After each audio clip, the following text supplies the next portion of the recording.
Welcome to the second part of this Civilization 6 playthrough. So we've got our scout over here. He's found the left hand side of this coast. I suspect what we're going to find is that the coastline drops round down the bottom of the map here. So we're going to move our scout up north, searching out in this area here. We'll continue to progress our warrior down south to test our hypothesis that the bottom of the coastline, the bottom of the map, is down here.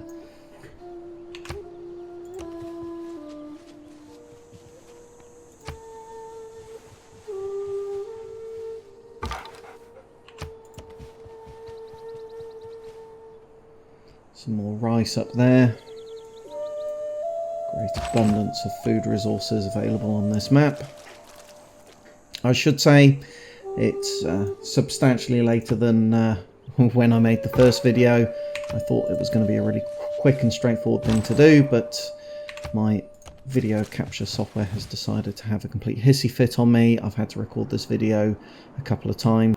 I have also upgraded my cup of tea to a glass of wine following 2 failed video attempts. Notwithstanding that, enacting new policies in our government can be of great benefit. So this is one of the new features in Civilization 6. You're able to set government policies. They have different perks and different benefits to your civilization. It is not wisdom, but authority. And once you discover a civic, you can change your policies. Later on in the game, you can do this, I believe, at any time, but there's an impact. I believe that the effects of the various benefits that you put in place stop for a period of time. So when you discover a civic, it's a good opportunity to review and refresh the particular perks that you're getting. So very, very early on in the game, very likely to be coming across a number of barbarians. So a +5 unit combat strength when fighting barbarians probably feels like the right thing for us to have. So we'll drag that across here. And then we get 2 options in terms of an economic policy. We've got God King, which gives us +1 faith and plus gold in the capital. Doing reasonably well from a gold perspective. We've got +8.4 gold per turn, 127 gold already banked. So the +1 production in all cities is probably going to be more useful to us. So confirm policies. Is our policy agenda set? Yes. Then a new feature to Civilization 6 is the civics tree. So very much like the technology tree, you progress through phases. Once you've discovered one civic, it unlocks future civics for you, and each of these has a particular benefit. So foreign trade gives you the ability to have a joint war. It gives you +100% production to an ancient and classical EVA naval units. Also, most importantly, allows you to research the trader. This is probably going to be the most useful thing to us in the early part of the game. Boost our economy. Craftsmanship. Again, it gives you 30% production towards builder. Not quite ready to build a builder yet, so we are going to go for foreign trade. That's going to accelerate once our monument is built, so we'll keep our scouts moving over here. So we've just discovered another continent, which is this landmass over here. That has accelerated our research towards foreign trade, has given us a boost, which is a helpful thing to have. So continue moving our warrior down here. Test our hypothesis that the bottom of the coastline is indeed around here. That's all we can do for this turn, so we'll move forward. Keep our scout moving up.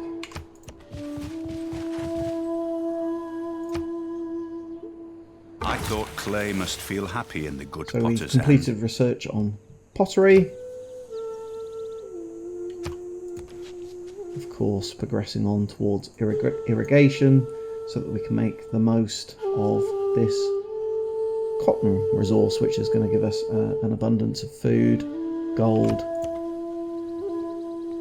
Very helpful at this point in the game. More sheep resources, great abundance of food resources available on this map.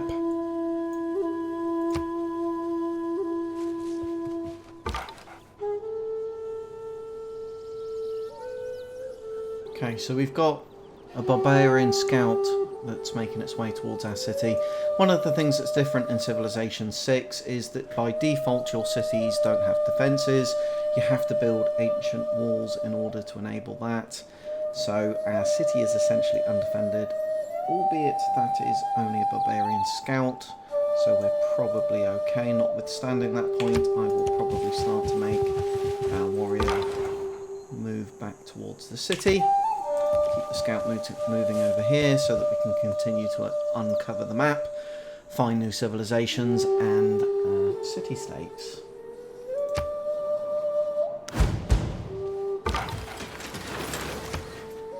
Okay, cross the river. We're going to get a move penalty as a consequence of doing that. Rough terrain. Keep our warrior moving back towards our capital. So we've completed our monument. The next thing that we're going to build is a slinger. So our military is pretty weak at this point in time. That's going to cause us problems as we meet other civilizations. If they perceive us to be weak, if they believe that they could win a war against us, they are likely to become quite aggressive. So it's important to start building out that capability. And given that we're playing as Japan, and you probably should be playing towards a domination victory if you are playing as Japan, due to the unique ability of their units that they fight as if they're at full strength even when they're damaged, that feels like the right choice to make.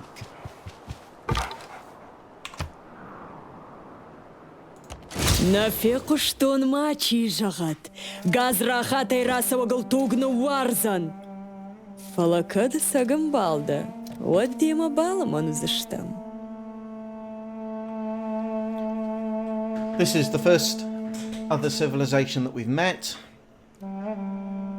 So the diplomacy screen, very much updated from Civilization 5, reflects something a little bit more like Civilization Beyond Earth. And diplomacy essentially allows you to build a good relationship or a bad relationship with your neighbours. Big health warning. If you build a good relationship with your neighbours and you then stab them in the back, if you go to war with them, if you break treaties and policies with them, the other civilizations are going to go to war with you. They're more than likely to gang up on you, indeed, and go to war with you. So we're going to extend the olive branch of hospitality, and they are inviting us to their nearby city. So we would be delighted to come and see them, and you'll see that doing that has unveiled their capital city on the map. Meeting another civilization's also given us a boost to the discovery of writing, which is not a technology that we're currently researching. So we'll keep our warrior moving back towards our capital. Make sure that we're in a position to defend against barbarians, particularly given that I suspect this scout is going to escape before we get our warrior back. Fantastic, that civilization is reciprocating our offer of a delegation, so yes, your delegation is more than welcome.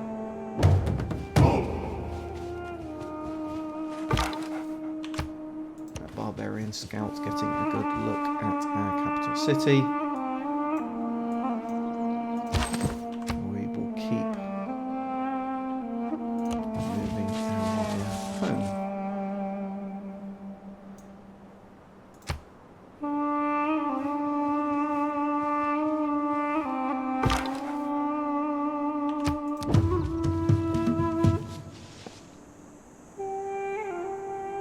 Come to the edge of the map here, and we've discovered a tribal village there in the corner.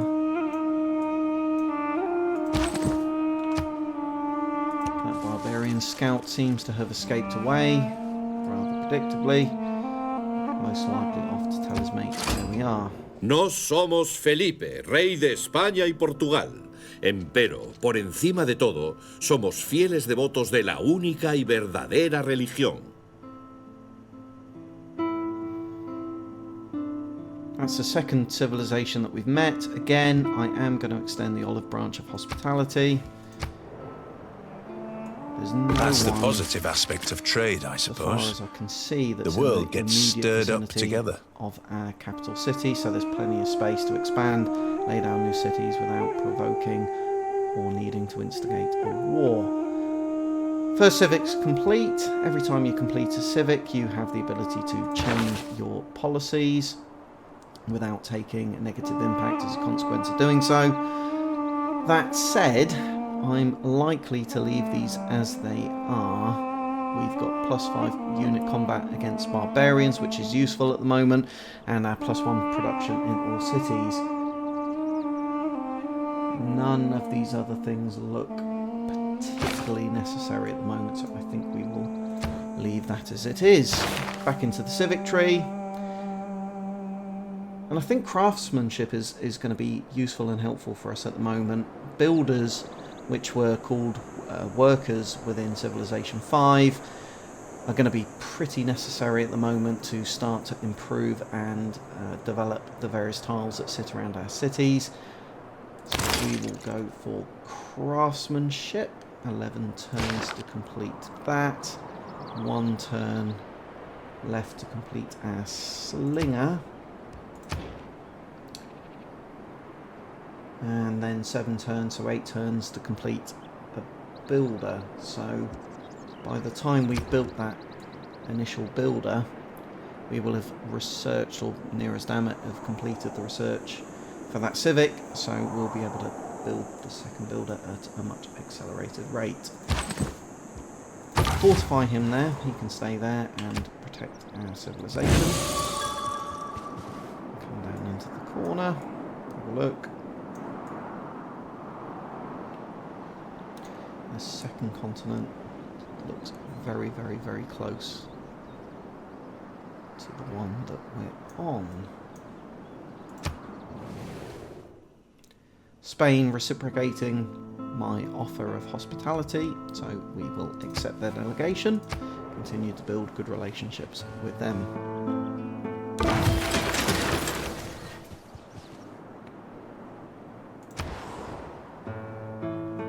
Time to change our production in our city, so as discussed before, go for our first builder.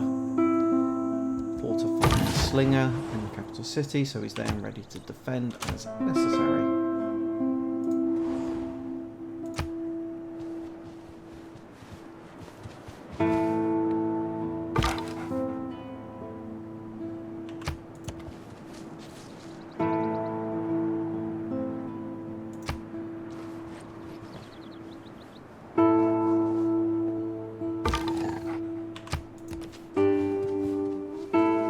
Tobacco resources here up in the corner, again requiring irrigation, not imagination.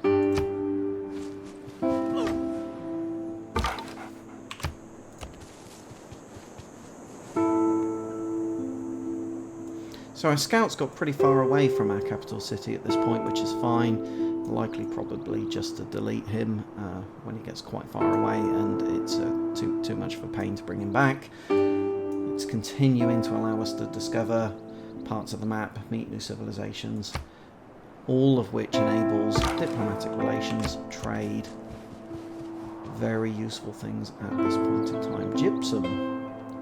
Gypsum and jade, neither of which I recall from Civilization 5, so it's really good. It's really nice to see an improved game engine from Firaxis. Many people who've played a number of the Civilization series complain about the fact that the mechanics of the game change from game to game. Personally, for me, if you want to play Civilization 5, then by all means play Civilization 5. Absolutely fantastic game. I personally don't want to play Civilization 5 in new clothes, i.e. with better graphics. I am interested in how the gameplay has advanced and stepped on. So really, really delighted to see all of the various changes and improvements in Civilization 6.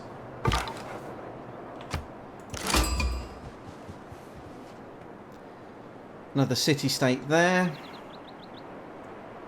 Can think about sending an envoy to them at the right time. Remembering that when you move your scout onto a hilly part of the map, it does have a larger line of sight, so you can see more of the map than if you were walking on plains.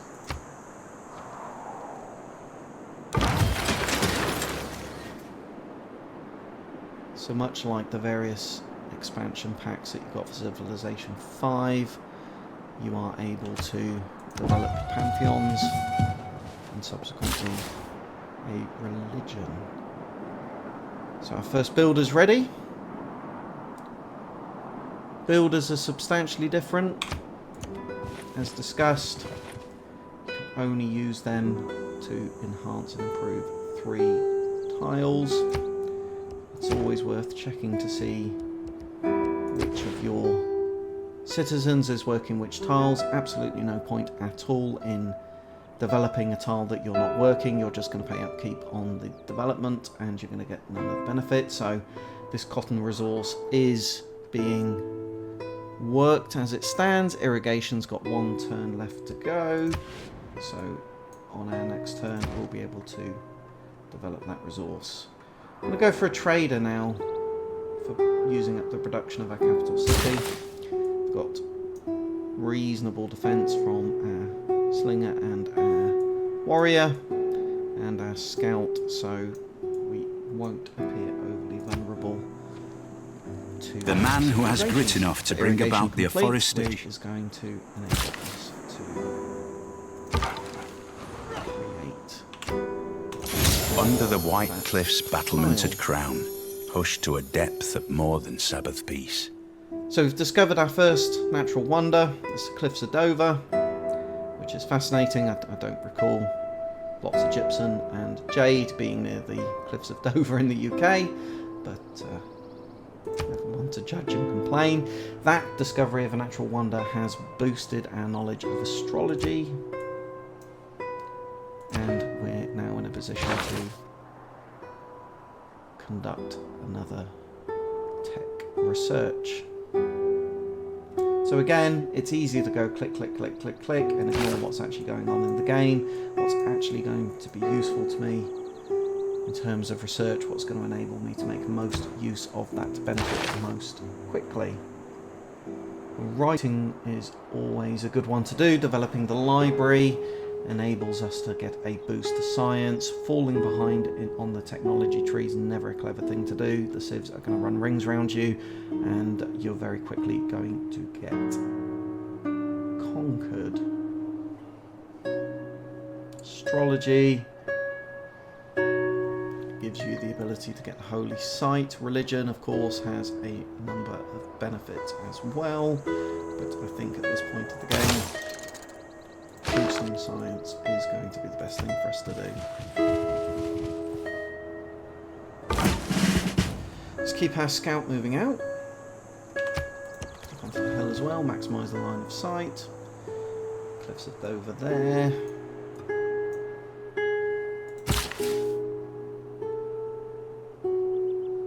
So as you can see, the builders completed that enhancement to that tile really, really quickly.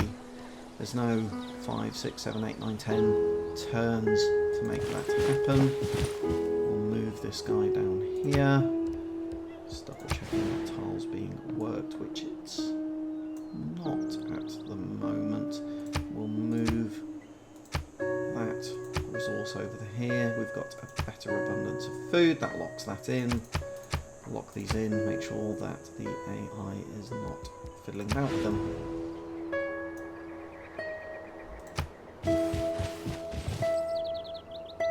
Skill without imagination is craftsmanship, and gives us many useful objects, such as wickerwork. Again, allows us to change policies. We'll do a quick review of that. I think we're going to make a change here. Plus 100% production toward ancient and classical or naval units that's the naval units. Classical era melee and ranged units, plus 50%. That's going to be very helpful for us to have. And we'll go with a plus 30% production towards builders. We can churn another one of those out very quickly. Policy set. We need to choose our next civic.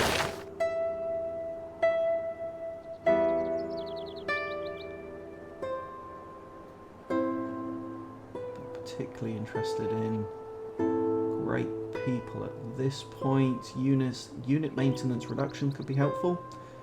Could help maximise our earnings per turn.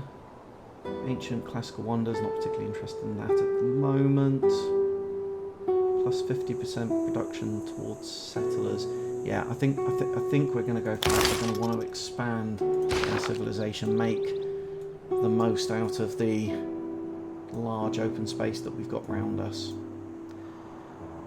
Okay guys, I'm going to leave it there. I hope you've enjoyed the second part of this playthrough. Likely to go to bed now, it's getting quite late, and I have work in the morning, so it's likely to be tomorrow evening before I do the third part of this.